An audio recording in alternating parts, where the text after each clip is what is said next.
说对不起就好了吗？我说对不起了啊，我还在生气不行吗？你觉得谁比较有道理？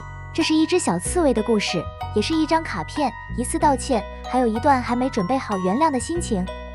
今天的森林学校很热闹，松鼠在跳绳，小兔子在排队玩溜滑梯，只有一只小刺猬静静地坐在角落，眼神盯着怀里一张皱巴巴、湿哒哒的纸。那是他的画，也是他原本要送给妈妈的生日卡。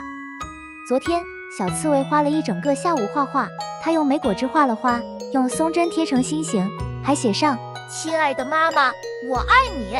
今天早上，他把卡片小心地收进书包，准备下课后带回家。但就在他放好书包后，一只小浣熊跑来，一边咯咯笑。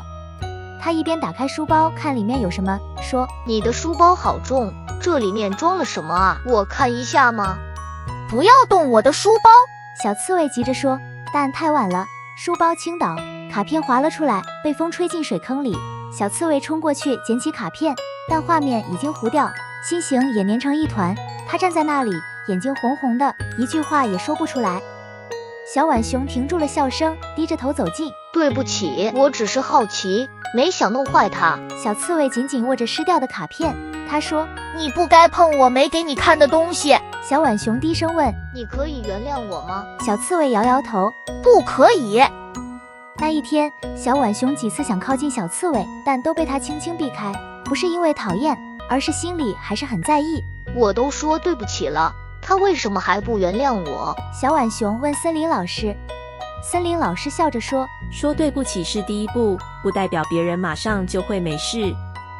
原谅不是命令，是每个人自己心里的决定，需要时间。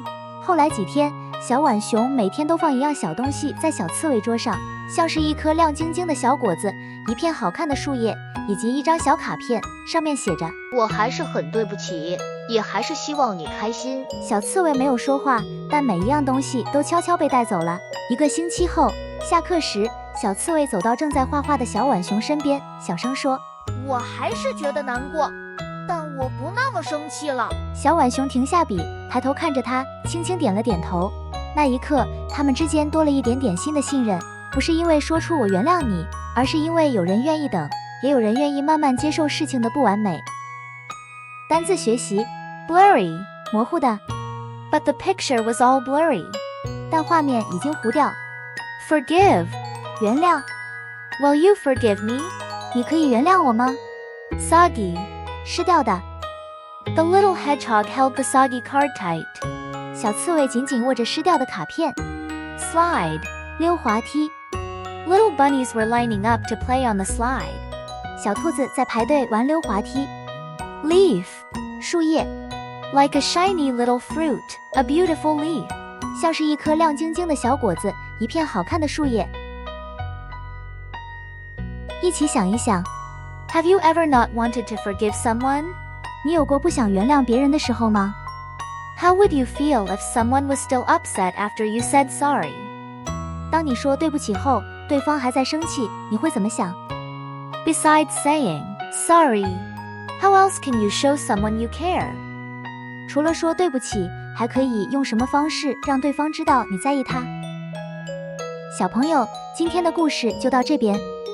道歉只是开始，最重要的是你后来怎么让对方感受到你的在乎。